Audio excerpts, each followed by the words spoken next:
எறும்பும் புறாவும் கதையை நாடக வடிவில் காணலாம்.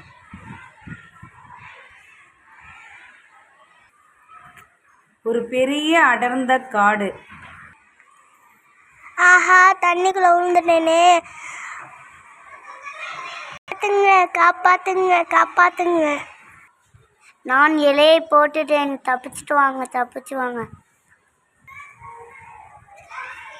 தப்பிச்சிட்டேன், ரொம்ப நன்றி.